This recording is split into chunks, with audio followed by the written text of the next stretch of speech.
네, 저도 말씀을 드리겠습니다. 아까 말씀드렸듯이 브루노와 미셸의 엄마인 자닌 세칼디죠. 네. 자, 이 저자는요, 미셸 우엘백인데요. 68 혁명 세대입니다. 그래서 68 혁명을 온몸으로 겪었고요. 그 결과가 세계에 어떤 영향을 미쳤는지도 다 보았습니다. 그러고 나서 가감 없이 아까 김승남 목사님 말씀처럼 정말 담백하게 있는 그대로를 쓴 책이 바로 소립자라는 책입니다. 그래서 이제 자닌 세칼디 그 브리노와 미셸의 엄마가 이제 그 영향으로 이제 정말 이부 형제를 낳았죠. 그리고 이 자닌이 낳은 아들 둘은 누가 양육했습니까? 친할머니 또 외할머니가 키웠습니다. 그래서 작가는 이 세계를 지탱하고 있는 사람들은 그러니까 이 세계를 지탱한다는 얘기는 다음 세대의 자녀들을 낳았을 때 그 자녀들을 키워내야 이 세계가 지탱이 되죠. 그 지탱하고 유지하는 사람들은 자닌과 같은 사람이 아니고 바로 브리노의 외할머니와 미셸의 친할머니와 같은 사람이라고 생각을 하고 있습니다. 이 할머니들은 68 운동 이전의 세대로 전통적인 사고방식을 갖고 있는 분들로서 어릴 때 자녀를 키웠고요. 또 나이 들어 말년에 이게 자식 세대를 낳은 손주를 정성껏 키워 오고 있습니다. 자닌도 마찬가지고요. 자닌의 큰아들인 브리노도 68 혁명 이후 성의 공산화라는 사상에 철저하게 쇠뇌된 사람이고요. 반면 미셸은 오히려 반대입니다. 성의 공산화에 거부 반응을 갖고 있습니다.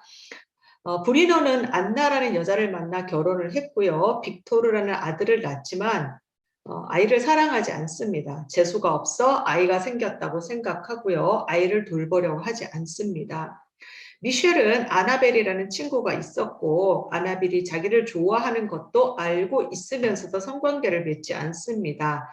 아나벨 역시 이런 세대에 태어났기 때문에 자이든 타이든 많은 남자들을 경험을 했고요.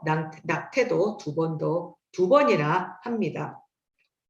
브리노는 성의 공산화의 사상에 철저하게 세뇌되어 그것에 따라서 살아가고 있는 사람의 모습을 보여주고 있습니다. 그리고 이 작품에서는 그 결과가 어떠한지를 보여주고 있습니다. 그래서 브리노는 결국은 68세대가 만든 어떤 성의 공산화에 길들여진 희생양이라고 볼 수 있습니다. 브리노와 같은 사람의 모든 관심은 성행위에 있습니다. 이 책의 제목이 소립자잖아요. 왜 뜬금없는 과학 용어인 소립자가 나왔느냐. 아까 조현태 목사님 잘 풀어서 말씀해 주셨는데요.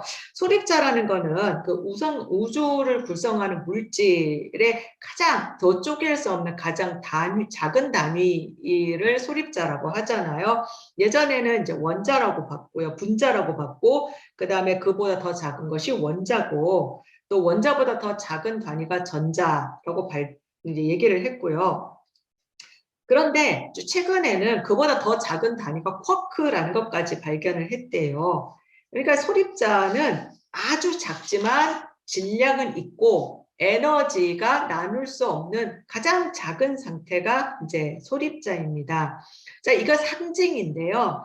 과거는 기독교, 불교, 서양, 동양, 남자, 여자, 자본주의, 공산주의 같은 거대한 큰 이제 구분들이 있었던 거예요. 그런데 포스트 모던 이후에 또 68 혁명 이후에 이것들이 다 사라져버리고 다 에포케를 치고 결혼, 사랑, 가족 등 그런 기존의 체계나 관념들을 다 에포케 치고 정말 가장 작은 단위의 소립자로 무엇이 남느냐. 바로 그것이 성욕이라고 본 거예요. 이제 작가가 보기에는. 그러니까 인간의 그 모든 뭐 기존 가치관들, 제도들, 뭐 결혼, 뭐 다 종교 다 빼고 다 에포케 치고 가장 바닥에 남는 소리자와 같은 것이 바로 성욕이라는 거죠. 그러니까 인간의 모든 욕망과 인간과 자연을 통틀어 더 이상 나눌 수 없는 가장 밑에 있는 소립자가 바로 성욕이래요. 그러니까 이 책은 그거를 얘기하는 거고요. 사람도 동물도 자연도 추구하는 것은 성욕이랍니다. 근데 이 성욕에는 외모나 학벌, 부자는 필요 없습니다. 그러면 성욕에서는요, 강한 자가 최고입니다. 그래서 성욕에서는 늙는 것, 성욕이 없는 것은 폐기물이나 다름없습니다. 그래서 나이 들고 병든 사람들은 폐기물 취급을 당하는 겁니다. 젊고 강한 남성, 아름답고 예쁜 여성. 그래서 브리노가 가장 두려운 것은 나이가 들고 성욕이 축소되는 것이었습니다. 브리노는 모든 사람을 볼 때 성욕의 대상으로 보고 있고요. 자기가 가르치는 학생들은 말할 것도 없거니와 심지어 자기 엄마까지도 성욕의 대상으로 보고 있습니다. 그러니까 모든 여성은 성적 관계의 대상입니다. 근데 이걸 누가 먼저 시작했죠? 엄마 자닌이 먼저 그렇게 했습니다. 그래서 자닌은 수많은 남자와 성관계를 했을 뿐 아니라 심지어 자식벌의 남자와도 했습니다. 그나마 이제 성의 공산화에서 그래도 그것까지 그러니까 여기서 그래도 그 지킨 거는 근친상간이었어요. 사실은 그 브리노가 엄마의 생식기를 봤죠. 그 근친상간을 생각을 했었습니다. 하지만 실행에는 옮기지 않았습니다. 그렇다고 브리노를 나쁜 사람이라고 보면 안 됩니다. 왜냐하면 브리노는 성의 공산화가 대세인 시대에 태어나서 그렇게 길들여진 전형적인 사람이기 때문입니다. 브리노뿐 아니라 지금 오늘날 포스트 모던 시대를 살아가는 사람들은 다 지금 브리노가 좀 극단적인 모습이긴 한데 크게 다르지 않다라고 보고 있습니다. 모든 대상을 성욕의 관점에서 봅니다. 누구도 예외가 없습니다. 그러면 브리노처럼 모든 대상을 성욕의 대상으로 보는 그런 삶으로 살아가는 모습의 끝은 어떠한가? 뭐 이제 그 스와핑, 그 다음에 그 파르투주, 뭐 이제 이런 모습인 거예요. 그래서 그 브리노와 크리스티앙이 찾아가는 그 나체 캠프촌 이름이 여기에서는 변화의 장이라고 나오는데 실제로 이제 다른 처음엔 초판에서는 그 실제 있었던 어떤 캠프 이름을 썼대요. 근데 그게 이제 그 어떤 아마 소송에 걸리고 문제가 생기면서 이제 변화의 장이라는 이제 그런 이제 이름으로 바꿨다고 해요. 캠프의 이름처럼 전 세계가 나체촌이자 변화의 장으로 바뀌었습니다. 여기에는 신분이나 지위, 학력과 아무런 관계가 없습니다. 자, 브리노가 성의 공산화의 흐름에 동조하고 살아가는, 이 대다수는 이렇게 살아가는데 미셸은요, 이것에 반감을 갖고 있고 애인을 두지 않고요. 인간 개조, 인간 복제를 추구합니다. 아까 윤 목사님께서 잘 말씀하셨듯이 인간의 이제 자웅동체가 있고 온몸이 성감대인 그런 새로운 인간을 만들어낸 거예요. 분자 생물학을 공부하고 연구해서 세포 복제를 지배하는 유전자 암호를 만들고 그로 인해서 이제 젖소를 먼저 만들었고요. 근데 그것이 궁극적으로 무엇을 목표로 하고 있습니까? 인간 복제를 목표로 하고 있는 거죠. 굳이 결혼하고 아기를 낳을 필요 없이 가장 좋은 유전자를 가진 사람이 유전자를 복제해서 그런 그 사람을 만들어서 인간 개조를 추구하는 거죠. 이거는 뭐냐면요. 미셸 제르진스키는 인간 개조를 통해서 과학의 이름으로 신의 영역에 도전하려는 겁니다. 과학에서는 지금도 신의 영역에 도전을 하고 있고요. 사실은 윤리 종교 그 문제에 걸려서 그렇지 사실 인간 복제 기술이 미셸이 추구했던 정도까지는 아니더라도 거의 지금 완성 단계에 이르렀다고 해요.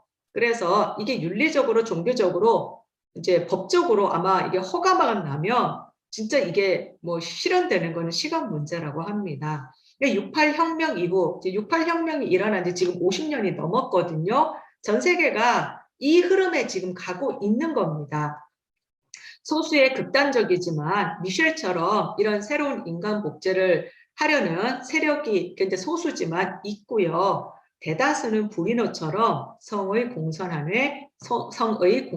화해에 물들어서 살고 있습니다. 공부를 많이 하고 성공을 하고 돈을 많이 벌려는 이유도 결국은 뭘까요? 성의 공산화를 추구하기 위해서입니다. 사실은 재벌들일수록 많은 여자들을 거느리고 있죠. 그러니까 이 작품은요, 정말 현재 이렇게 살아가고 있는 사람들의 모습을 한 가정을 통해서 있는 그대로 보여주고 있습니다. 사실 아나벨은 이 성의 공산화의 흐름 속에서 살았지만 만족을 얻지 못했습니다. 그래서 정말 전통적인 방법으로 결혼하고 아이를 낳아서 사랑하고 살아가는 그런 전통적인 사랑을 하고 싶어 했었습니다. 하지만 그런 아나벨의 바람이 이루어지지 못하고 결국은 이제 죽게 되는 거죠. 그래서 굉장히 마음이 아프죠. 근데 아까 이제 마 목사님께서 정말 그럼 이런 것을 이게 에너지를 사실 중요하거든요. 인간의 성적인 에너지 가장 기본적인데 이걸 정말 건전하게 풀 수 있는 방법은 없겠느냐? 있습니다. 저희 이제 스토리라인 선생님이요, 어떻게 보셨냐면요.